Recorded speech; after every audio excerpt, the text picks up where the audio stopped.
Hi, it's Cara. Welcome to Bianca Reads and today's February Bookopoly deal TBR.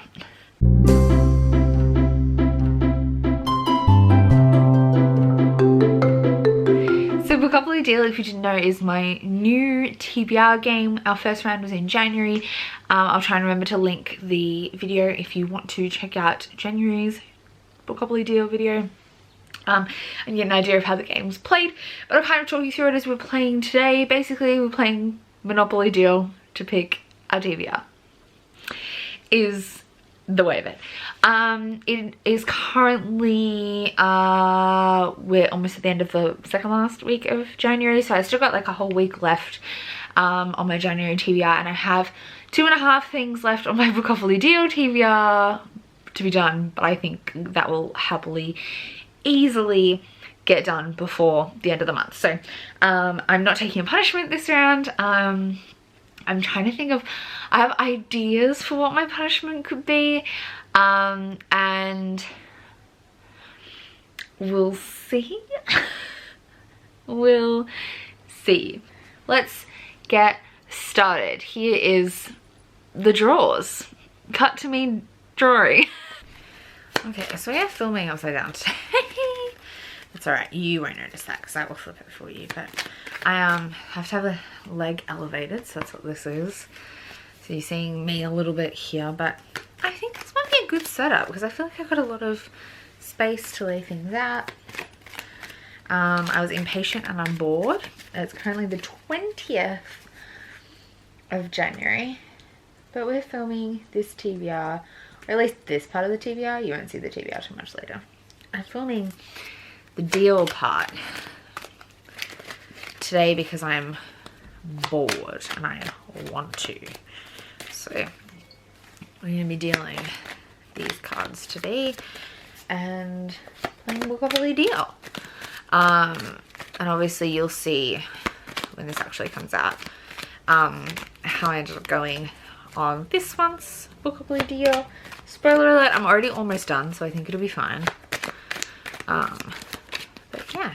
So if you are not familiar with the rules, this is Bookopoly Deal, where we're playing Monopoly Deal to figure out what my TBR is for this month, the month of February. We play until we get one full property set. If you've ever played Bookopoly, that Monopoly Deal, that will kind of make sense to you. And we'll just see how the cards play out as to what things, like what prompts we pick, and I'll talk you through anything that, whoop, put that back in, anything that pops up. So I've opened up my cheat sheet. It is ready to go, and I'll write these in as we, oh my god, I keep losing things, as we pull them out of the drawer. Let's go. So first off, we have a rent card. An action card at this point in the game with nothing to apply it to is going to go into money. So I'm going to keep my money up in this corner. Same deal. Oop, we have another rent card. It's not quite focusing on it, but it's a rent card.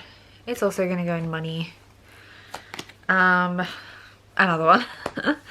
We might have some problems with money this round. Here's another money card. And another rent card. Oh, this is, I gotta remember where the camera is. Focus, focus, focus. This is an action card, and it's pass go, which means we have to add an extra draw at the end. I told you last time, like last time went really smoothly. Another action card. So it's in front of you. Another pass go. We still haven't had a single property, but already we're stacking up. Another action card. Money. Our bank is like getting hefty. Oh, and we finally have a property. That is Old Kent Road. I'm going to chuck it over here. These are our draw cards. Old Kent Road. So that is a 2020 backlist that is first in a series. So our first property is Old Kent Road, and Old Kent Road is a 2020 backlist purchase, and specifically something that was the first in a series. For that, I'm going to be reading Mirage by Sumaya Dowd. This is first in a duology. I think it's just a duology that is based on Moroccan folklore. I know Fadwa raves about this and I'm so excited to read it. I don't know that much about the plot. I know there's some queer stuff, but it might have more prominence in book 2. I don't know, I'm really excited to read this. It looks so good. I love this cover, which is a newer cover for it, but it matches the book 2 cover. Okay, next up we have a rent card, but this rent can't be applied to the property we have, so it's going up in the money. Whoop. Another action card. This is a forced deal. Let me remember what forced deals are. Okay, so we've got to switch from a physical to an audiobook. So I'm not really sure how to do that on this property. I don't think it can really apply because, oh no, I might have some audiobooks there. So we're gonna have to switch that to an audiobook. And now we've drawn our first applicable rent card. So we've got to apply this to Old Kent Road. That means we've got to switch from a physical book to an audiobook. So I'm not going to be reading Mirage. Shame. I'm really excited for Mirage, but it'll be fine. I will read it at some point. Instead, we're going to read The Disasters by M.K. England, which I do have on audiobook. I think Mirage is available on audiobook, but I really want to read it physically. Whereas The Disasters is something I plan on reading on audiobook. I know it's not first in a series, but by first in a series, in my head, I meant things that weren't sequels. So standalones count. This is a standalone sci-fi with a bunch of teens who end up like the last people to save Earth, but they're like the bad bunch, like not bad, just incapable, incompetent. I have read Spellhacker by M.K. England and really enjoyed it, so I'm interested to see how The Disasters plays out, and I think I could really like it as well. It's something I've been going between whether I wanted to unhaul it or not, but I do think I will enjoy it, so I'm going to listen to it on audio. Okay, next one, money. We're making bank, and that's kind of a problem in this game for me here. Another forced deal, but we don't have anything to apply to. We can't double it up. Another pass go. Another pass go. I tried to shuffle these out so they were separate, I promise. Fuck me. A rent we can't apply. Some more money. Oh, and finally we have a property. We have Strand. If I can get it in focus there for you. There we go. We have the Strand.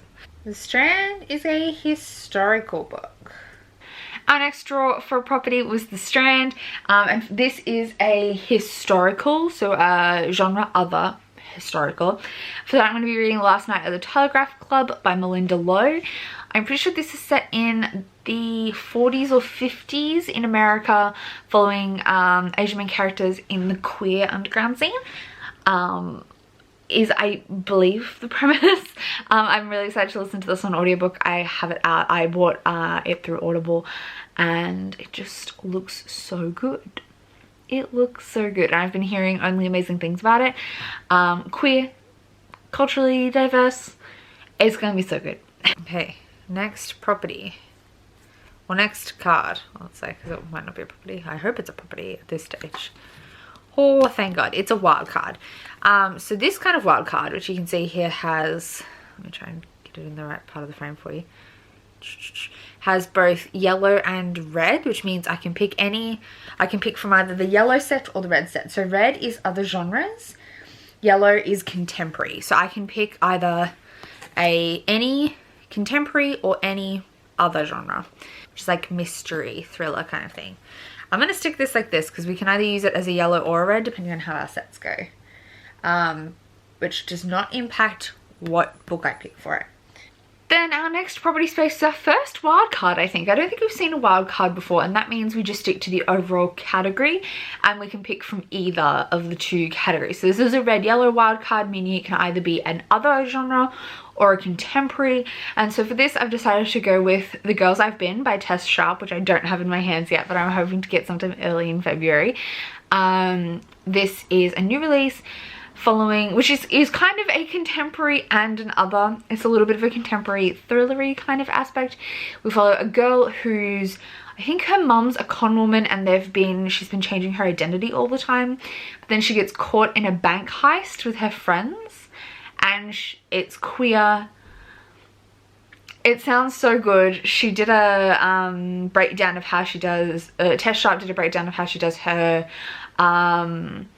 like, what is it, like her proposals, and the proposal sounded real good for this, so I'm really excited to read it. I can't wait for it to come to me.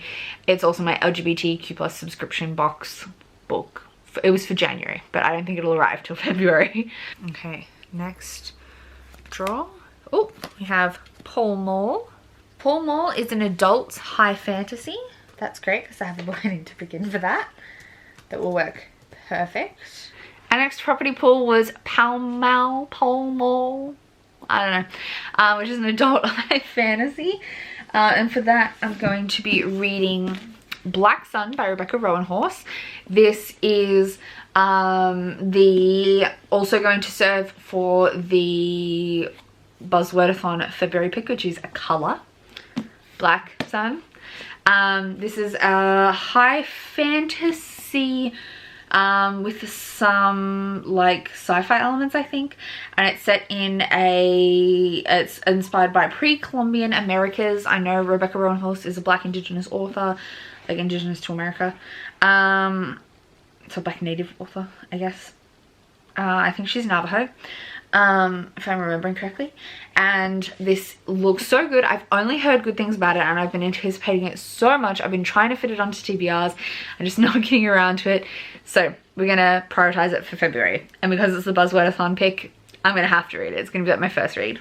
Okay, Whitechapel Road, and we've made our set because Brown only needs 2 for a set, so let me figure out what Whitechapel Road is. Whitechapel Road is a 2020 backlist sequel, so I'll have to have a look at what I have for that.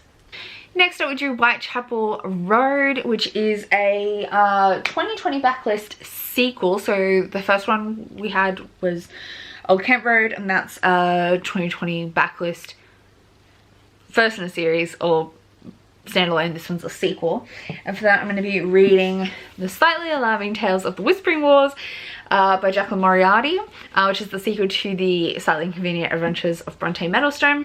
I wanted to, well, it's kind of a companion sequel, so I'm pretty sure it's set in the past compared to that book, but it's in the same universe, and I wanted to read this because I ended up picking up book 3 using some Christmas money, and I don't like to have too many things in the same series sitting on my shelf, so I decided I better prioritize picking this up ASAP, so that's what we're going to be reading. This is a middle grade, kind of chunky. I love these covers though. They're like a jacket list hardcover and foiled, and they're full of illustrations and short chapters, and I may listen along to the audiobook for this and read along. We'll see. But now we have to first up add up 1, 2, 3, 4, 5 of these action cards. So they're pass goes, and for that I'm going to have to draw 5 cards from the deck to account for these 5. So we didn't have any of those last time, but let's do it. So 1, 2, 3, 4, 5. So these 5 are our pass go cards. So let's go. This round is definitely more dramatic than last time. Oh, we have Mayfair, which is a TBR veteran. Next up we have Mayfair, which is a TBR veteran, and for that I'm going to be reading Rivers of London by Ben Aranovich, which I was trying to read in December and never got around to it, so I'm going to pop it on this TBR. This is a sci-fi fantasy set in an alternate London with wizards and magic and stuff, and apparently I think there's the main character is a policeman but a wizard. I don't know, I own a lot of this series because it was from back before I was only buying one in a series and seeing how I liked it. I'm interested to see if I don't like this, I have a lot I can unhaul, so I'm interested to see what I think of it. Oof, we have another Pasco, which means I might as well just add another one from the bottom of the deck. We have another freaking Pasco, so I can grab another one. We have the Angel Islington. Can you see that there? Can you see that one? I don't really know how to aim at this camera. It doesn't want to focus. The Angel Islington. That is a young adult 2019 release. Then we have the Angel Islington, which is a 2019 release that is also young adult. And I've picked another book that I should have been reading in December and I never got around to it. It was on my December TBR. That is The Candle and the Flame by Nafisa Azad. This is I don't know exactly what it's inspired by, but I know the magic system and the religious system and stuff is based on Muslim mythology. And this is apparently a really quiet, just heartwarming something book. Fantasy. I know, again, Fadwa read and loved this, and I've had it on my TBR for a long time and I just keep meaning to read it. It's a standalone young adult fantasy and I think it's going to be so good. Okay, where's that next one? Oh, Whitehall. That's an adult low fantasy. So urban fantasy, contemporary fantasy, that kind of thing. And for this draw we got Whitehall, which is an adult low fantasy, so like not high fantasy, set like within our world. And for that I'm going to be reading The Mask Falling by Shannon, Samantha Shannon. This is the newest Bone Season book. It hasn't come out yet, but it'll be coming out super shortly, or it might already be out by the time this video goes up. I can't quite remember, but I'm gonna get my hands on it as soon as it comes out, and I really want to read it as soon as it comes out. So we're gonna read that. This is an alternate history fantasy where clairvoyance are a thing. There's also like angel-y kind of creatures. It's a whole deal. The series is very complex. I can't wait to read the next one. Oh, we have Park Lane. So that's gonna, oh, I'm doing a terrible job. There we go.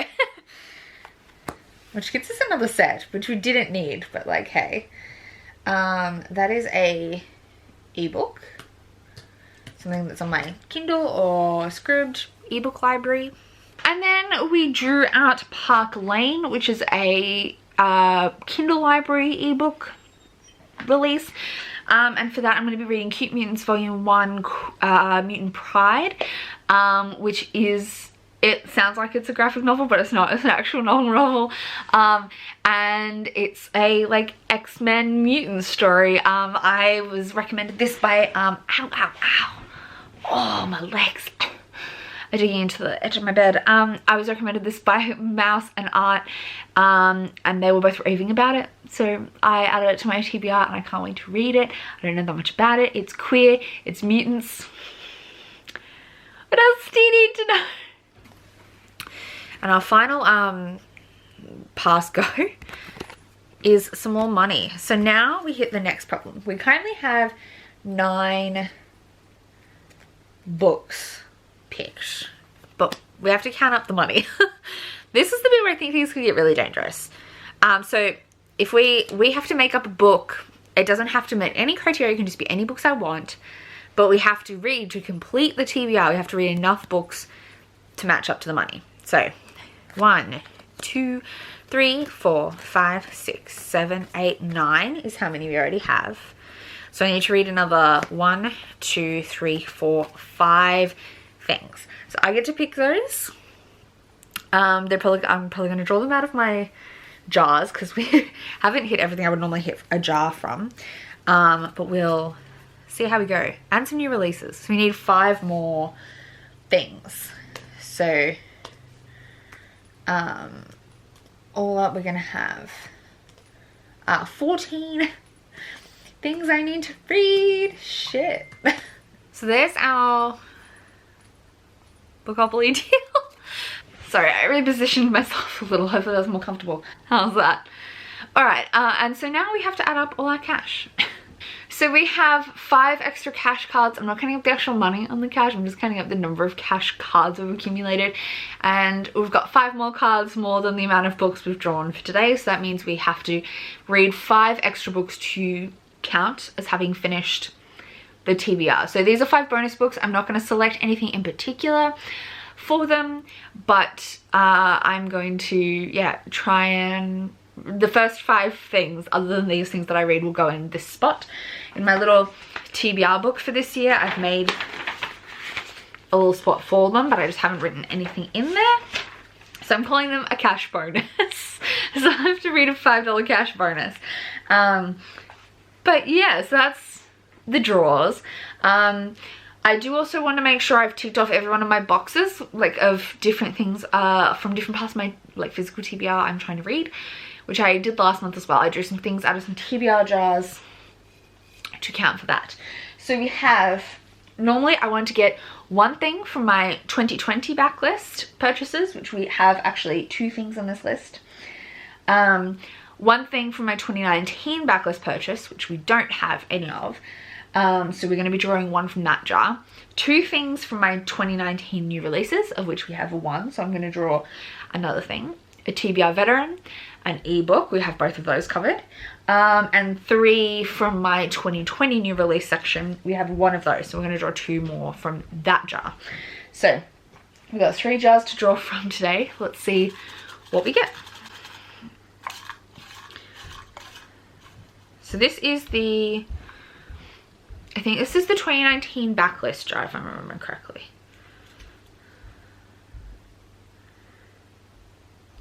You didn't want to read that. I do want to read this, but it's so big. Did I just put it in and pretend I didn't? Which one is that? Oh, so here it is. Here is the one. And it is, oh, I don't even think I can make it show up. Focus. It doesn't want to focus at all. It is The Broken Kingdoms by N.K. Jemisin. It's actually a sequel, so and I haven't read the first one.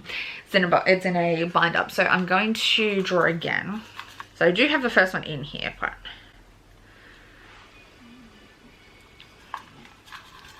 we'll try again.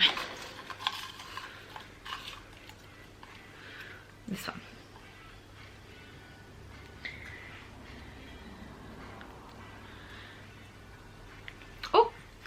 We have, it's not going to show up again. I'm not going to be able to make it show up. I don't know how to do this. So I'm going to have advice on a Canon G7X on how to make things show up.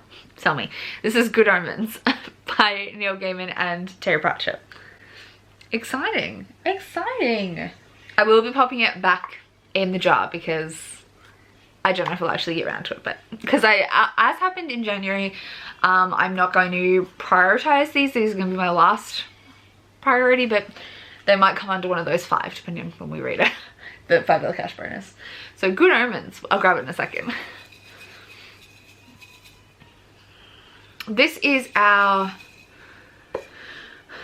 that was our 2019 backlist. This will be our 2019 new release section. So we're drawing 1 from here as well. Let's get this one. This is the one speaking to me. Oh my gosh, I drew out the candle and the flame, which is the one we already have drawn out. Let's draw again, because we don't want that one. We want a different one. This one. I'll put the candle and the flame back. Oh, a chunky one. This is the Warrior Moon, which is the 3rd book. It's by Kate Arsenault Rivera. It is the 3rd one in the is it Their Bright Ascendancy or something like that? And what was the first one called? Oh, The Tiger's Daughter was the first one. I did enjoy The Tiger's Daughter, but I would recommend looking up Own Voices Asian reviews because it's not written by an Own Voices author. There is some problematic content, but I want to finish out the series for the character dynamics. Yes, so I'll grab that one too. And now we want 2 2020 releases.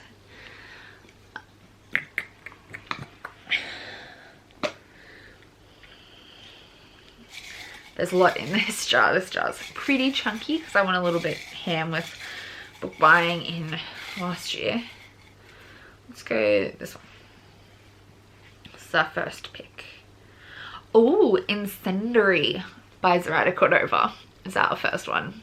Again, it's not going to show up, so I don't know why I'm showing you. Let's pick number 2, and then I'll bring all these books out and chat to you about them. The Midnight Library by Matt Haig. Okay, I'll go get all those. All right, I'm back. Let's show you these books and chat about them. So we have Good Omens by Terry Pratchett and Neil Gaiman. This is, there's a TV show that they made about this recently, but this is like an Armageddon story. And I believe it's kind of in the style of like Terry Pratchett stuff. Obviously, he has a very distinct style. I don't think he could write outside it. But there's an Antichrist. Are there pictures in this? No, just kind of vague chaptery things. There is a hint of Armageddon in the air. Yeah, so there's armies of good and evil, the 4 bikers of the apocalypse. Yeah. The Antichrist. But someone's lost the Antichrist. Everyone loves the TV show. I haven't read it. I haven't watched it. It has Neil Gaiman and, not Neil Gaiman, David Tennant and Michael Sheen, I think. And everyone thought it was absolutely amazing. I've heard mostly good things about this. I'm curious about it. I love these covers. This matches, it's just not like cloth bound, but this matches the library editions of the magical library editions of the Terry Pratchett books, which is why I got this cover. I do really like it. It's very nice. Then we have The Warrior Moon by Kate Arsenault Rivera. This is the 3rd in a series. It's very chunky. I think it's like, yeah, over 600 pages. We'll see if I actually get to this, but I do want to read it. I think it's the end of the trilogy, so I'm interested to see how it all plays out. I do want to get to it. I'm excited about it. Will it actually happen? Who knows? I'm a little scared, to be honest. It's a high fantasy, if that wasn't clear. Then we have Incendiary by Zoraida Cordova. I'm pretty sure this is a YA, and it's about, it's Spanish inspired. We're in Andalusia, and she has multiple lives. I have lived 100 stolen lives, now I live my own. That was the like tagline that drew me in. And the sequel for this is coming out very soon, so I'm excited about that. I do really kind of want to get to this one, so we'll see. And the one I almost certainly will get to from this draw lot is The Midnight Library by Matt Haig, which I'm incredibly excited to get to. This I only bought kind of recently, and is about a library where you get to go and try different lives you could have lived. It just sounds so good. Again, I've only heard amazing things about this. I think it will be really fun, but I don't really know that much about it. Apparently it's heartbreaking, but fun. Yeah? So these are all the books of my February haul, February TBR, and not even all of them because quite a few are like in transit. And some of them are, there's an audiobook. There's like 2 books that haven't come out yet. There's also a lot of things I would like to get to that come out in February, but I just couldn't fit on the TBR. And there's other things that I've recently purchased that I'd love to get to if I can get to them. We'll see. I might end up not reading any of these 4 that I just drew out of the jars, but picking other things for my 5. For my 5 book bonus, we'll see. But hey, we're trying. We're trying real hard. But yeah, so that's my TBR. Hope this video wasn't too chaotic. I do have a busted up ankle. I had surgery on my ankle earlier in the week, which is why there won't be a vlog of actually anything I did this week, because I've done nothing except watch Doctor Who and try and read a little bit. But my vlog from the week before should hopefully be going up around the same time as this video. It might already be up, or it might be going up in the next couple of days, but keep an eye out for that. And hopefully I was coherent today. So thank you for watching. I'll see you soon with another video. Bye.